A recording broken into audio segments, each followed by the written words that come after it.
अल्हम्दुलिल्लाहि रब्बिल आलमीन अस्सलातु वस्सलामु अला रसूलिहिल करीम अम्मा बाद फ़अऊज़ु बिल्लाहि मिनश शैतानिर रजीम बिस्मिल्लाहिर रहमानिर रहीम रब्बिश्रह ली सदरी व यस्सिर ली अमरी वहलुल उक़दतम मिन लिसानी यफ़क़हू क़ौली। अस्सलामु अलैकुम व रहमतुल्लाहि व बरकातुहू।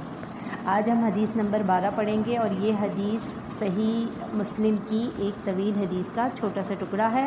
अत्तुहूरु शत्रुल ईमानी।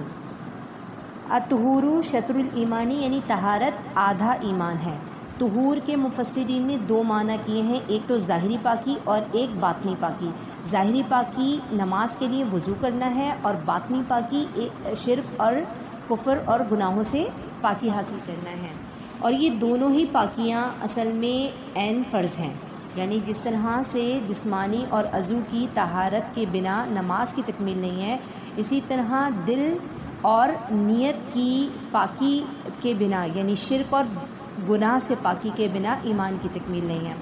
और जिसकी ईमान की तकमील ना हो उसका वज़ू फिर उसको पाक नहीं कर पाता। जैसे कि हज़रत अबू हुरैरा से मरवी है कि आप सल्लल्लाहु अलैहि वसल्लम से उन्होंने फरमाते हुए सुना कि मुझे बताओ, अगर तुम में से किसी शख्स के दरवाज़े के सामने नहर हो और वो रोज़ाना 5 मरतबा नहाता हो तो ये गुस्ल उसके मैल कचैल को उसके जिस्म पर बाकी रहने देगा?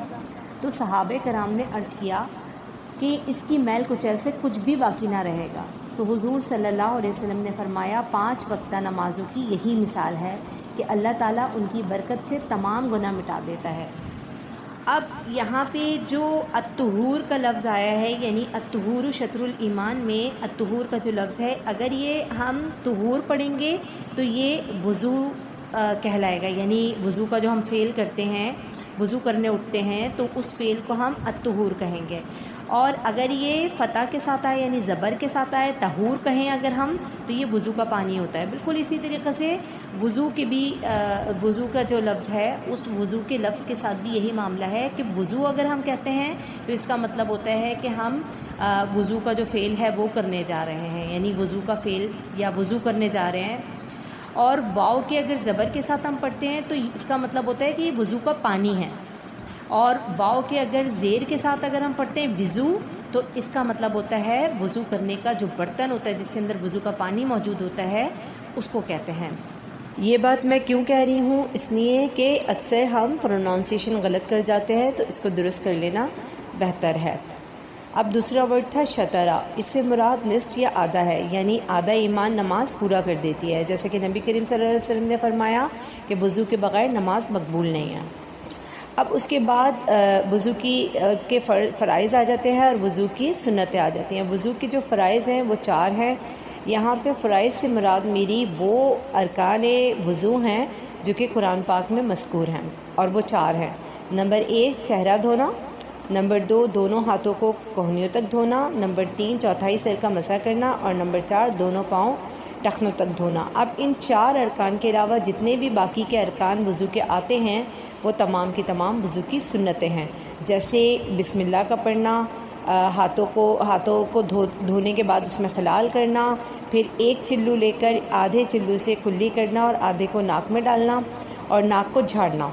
ये जो हमने वज़ू का एक तरीक़ा सीखा है इसके अंदर कुछ मसाइल भी हैं, यानी कि ख़वातीन अक्सर क्या करती हैं, आधे सर का मसा कर लेती हैं, तो उनको मतलब आधे सर का मसा नहीं है बल्कि पूरे सर का मसा है। अलबत्ता गर्दन का मसा जो है वो मुतनाज़े है। अहनाफ के नज़दीक गर्दन का मसा करना दुरुस्त है, जबकि जमहूर के नज़दीक गर्दन का मसा सुन्नत से साबित नहीं है, यानी कोई सही सनद ऐसी नहीं है कि जो गर्दन के मसे को साबित करती हो। इसी तरह नेल पॉलिश लगाकर वज़ू करना या नेल पॉलिश पर वज़ू करना भी दुरुस्त नहीं है। यानी कुछ लोग कहते हैं कि हमने भाई वज़ू कर लिया उसके बाद नेल पॉलिश लगा ली, तो ये भी दुरुस्त नहीं है। और ना ही नेल पॉलिश लगाने के बाद वज़ू करना दुरुस्त है। जैसे कि कुछ अरसे पहले एक प्रोपेगेंडा हमने सुना था, एक यूनिवर्सिटी के कोई प्रोफेसर थे, उन्होंने ये फ़तवा दिया था कि नेल पॉलिश पे वज़ू करना दुरुस्त है, तो ये दुरुस्त नहीं है। इसके अलावा आजकल कुछ नेल पॉलिशेस ऐसी आ गई हैं जो कि ऑक्सीजनेटेड होती हैं, तो जिसके आर पार पानी जा सकता है, तो उसका एक अलग फ़तवा है कि अगर वो कंफर्म है कि भाई पानी आर पार जा रहा है तब तो मतलब لگا کر پھر وضو کیا جا سکتا ہے، لیکن بہتر یہی ہے کہ نیل پالش کا شوق آپ جو مخصوص ایام ہوتے ہیں ان میں پورا کر لیں۔ پھر وضو سے قبل اگر ڈسچارج ہوتا ہے تو اس سے پاکی کا سب سے بہترین طریقہ یہ ہے کہ آپ جب وضو کریں تو سب سے پہلے استنجا کریں، اور استنجا کر کے اپنے آپ کو صاف کر لیں، اچھا مل کے اچھی طریقے سے صاف کر لیں، تاکہ اگر بالفرض کوئی رطوبت ہے، کوئی لیکوریا ہے، کوئی کسی کو، یا پھر مطلب پیریڈ سے پہلے بھی کچھ ڈسچارج ہوتا ہے تو وہ وائٹ ڈسچارج وغیرہ ہوتا ہے تو وہ بالکل صاف ہو جائے۔ علاوہ پاؤں پر مسح نہیں ہوگا بلکہ موزوں پر مسح کیا جائے گا، جیسا کہ رافضیوں کا ایک راوضی یعنی کہ شیعوں کا ایک کانسیپٹ ہے کہ وہ کہتے ہیں کہ جس طرح سر کا مسح کیا جاتا ہے اس طریقے سے پاؤں کا بھی مسح کیا جائے گا، تو یہ بات درست نہیں ہے، بلکہ یہ قرآن پاک کی آیت کو نہ سمجھنا ہے۔ اور پھر اگر موزوں پر بھی مسح کیا جائے گا تو موزوں پر بھی وہ ان موزوں پر مسح کیا جائے گا کہ جو موٹے موزے ہوں، یعنی کوئی جالی کے یا بہت باریک موزے ہوں تو ان کے اوپر مسح نہیں ہوگا۔